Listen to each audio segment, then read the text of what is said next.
Welcome back! Let's do some more Arduino coding. Now what we're going to do is we're going to see if we can get physical LEDs to work. But not these ones. I don't like the red and the green ones, because when you plug them in, they blow up straight away. Yeah. We'll learn how to fix that problem later, but for now, we're going to use a yellow one and a blue one. Big blue one like this. Well, they're both pretty big.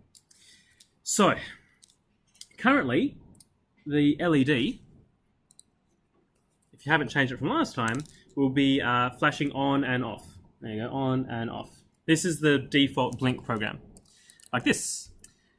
So, what do we want to do? We want to get it using pins on the LEDs on the LED, on the blah blah blah blah, using LEDs on the breadboard. To do that, we need to understand how the breadboard works. So we have here a breadboard, and in the breadboard there are many pins that you can put LEDs or resistors or wires into. We have a positive line of pins here and a negative line here. So I could put things into any of the positive ones and they'll be connected to each other. So, for example, these two are connected to each other because they're both on the positive line. And these two are connected because they're both on the negative line.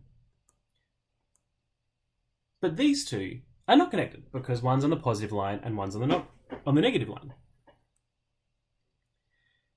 The pins down here work a little differently in that they run vertically.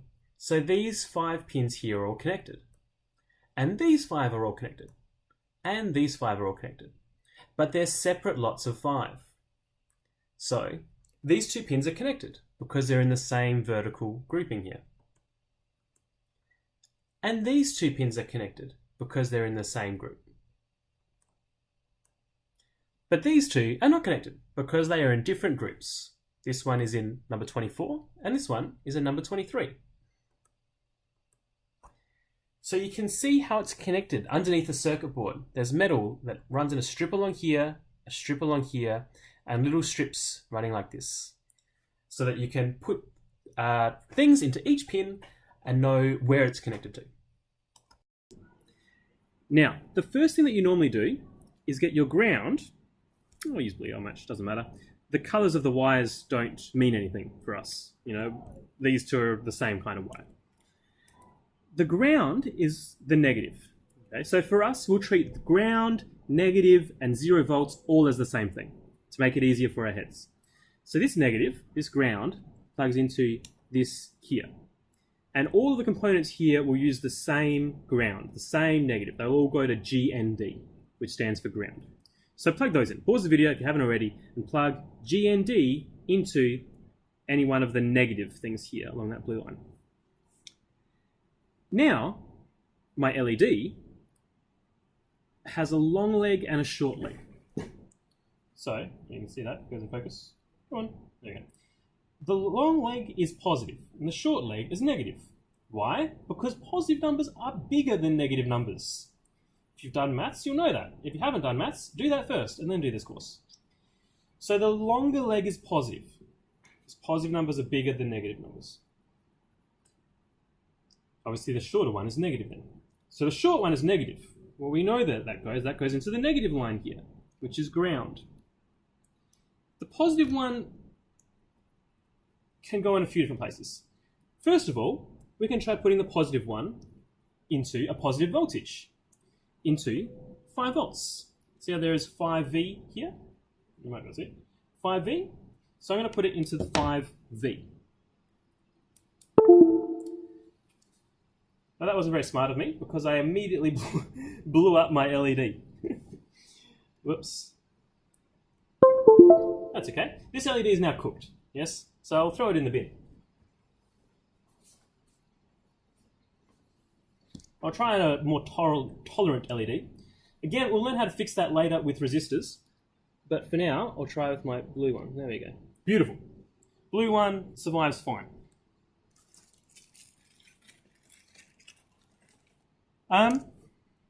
So this is on all the time. The positive is connected to a positive voltage, which is 5 volts, and the negative is connected to ground, which is 0 volts. The 5 volt is more than 0 volts, so it illuminates. There's current flowing through it, electrical current flowing through it. But I want this to go on and off, like that one is going on and off. This one here, the inbuilt LED, is pin 13, and they call it here LED built-in. So this would be exactly the same as if I called that pin 13. Just to prove that, I will upload it to the Arduino, and we can see it does exactly the same thing. So this turns pin 13 on and off. So if I connected this to pin 13, which is this one here, it would do the same thing. Isn't that amazing? Because pin 13 is the same as the LED pin. So they just conveniently connect this one to an LED so you can see if it's on or off. The other ones, it's harder to see if they're on or off. Let me show you. Let's try doing it on pin 8. Oops, 8, there you go. And pin 8. Now if I upload this, instead of turning pin 13 on and off, which is this one, it'll turn pin 8 on and off, which is harder to see. This one's not doing anything now. But pin 8, hopefully, is going between 0 volts and 5 volts. 0 volts being off, and 5 volts being on, or high. There you go, as it says here. The highest voltage the Arduino can give, in fact, which is the 5 volts. So if I plug this in here, now this pin is going between 0 volts and 5 volts. So this is between going for 0 volts, and then 5 volts, and then 0 volts, and then 5 volts. Yeah, it's flipping between one and the other. So when it's 0 volts, there's no current flowing through here, because this is 0 volts and the negative is 0 volts. But when it is 5 volts, there is current flowing through it. Using that same principle, I can have a second LED. Now, I desperately hope that this one doesn't blow up. You'll know if it does blow up, because then I'll edit this out of the video, so I don't look like an idiot. Oh, thank God, it didn't blow up. So, this one is going on and off. I'm running it with a lot more current than it's meant to have, but that's okay. It'll survive, I hope. It's a bit tougher than the other one.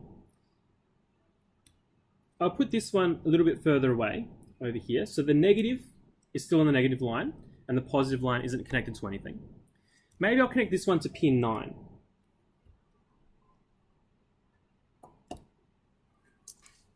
So I'll put this on pin 9 to go on and off. Notice that I'm changing it everywhere there is an 8. Yeah, on these 3 lines. So that was an 8, now it's a 9. That was an 8, that's 9. That was an 8, now it's a 9.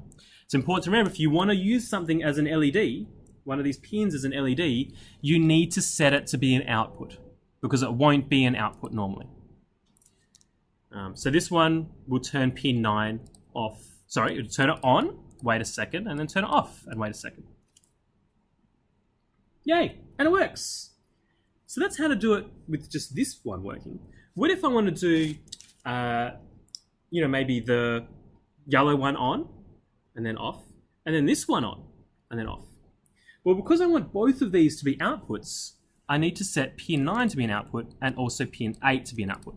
So I'll just copy that line. So now they are both outputs. Thinking about what I want to do, I want to turn pin 8 on, wait, and then turn it off.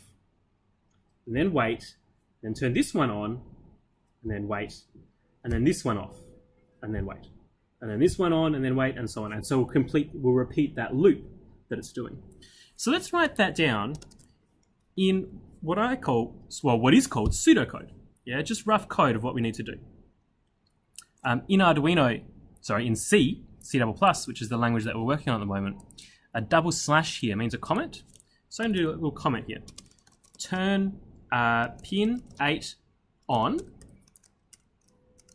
wait 1 second, turn pin 8 off, wait 1 second, turn pin 9 on, there we go, wait 1 second, turn pin 9 off.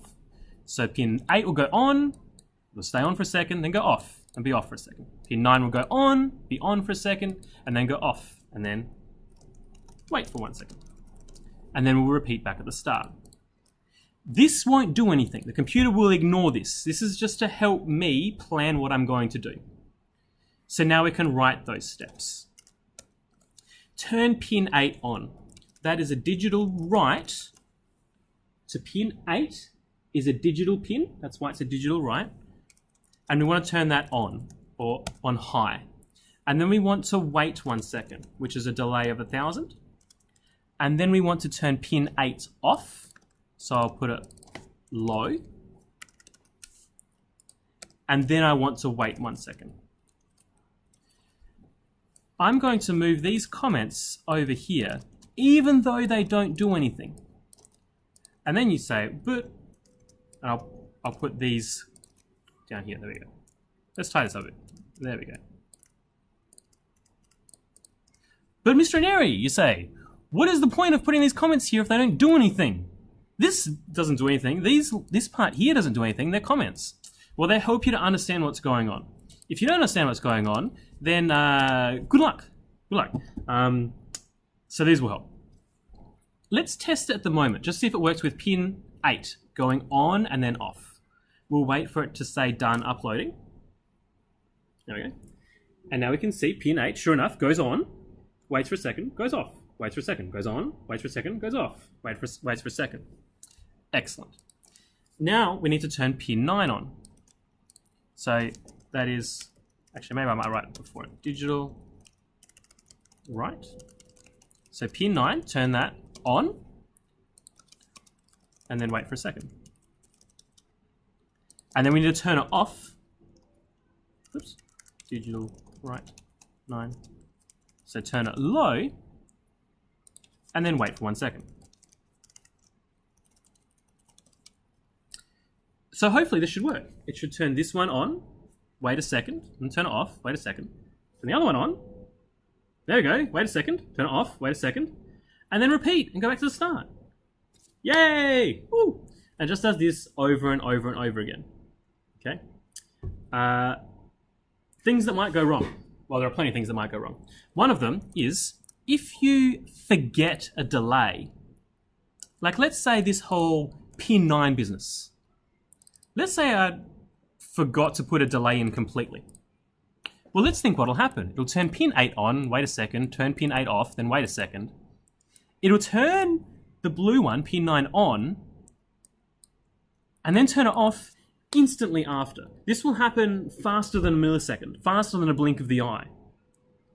So if it goes on and then off faster than a blink of an eye, you won't see it. Let's try. So sure enough, this one is still happily blinking away. But when it comes time for this one to blink, it happens faster than the eye can see. Yeah. So that's why you need to have a delay. That's why you need to have a delay so that you can see that it's on before you turn it off. Yeah? And in our case, we wanted both of them to be off when it changes over. We want it to turn pin 9 on, wait a second, then pin 9 off, and then wait a second before flashing the yellow one. So that's why there's a delay at the end. Good. Happy coding. Beautiful. I'm just going to stay here mesmerized by these beautiful flashing LEDs.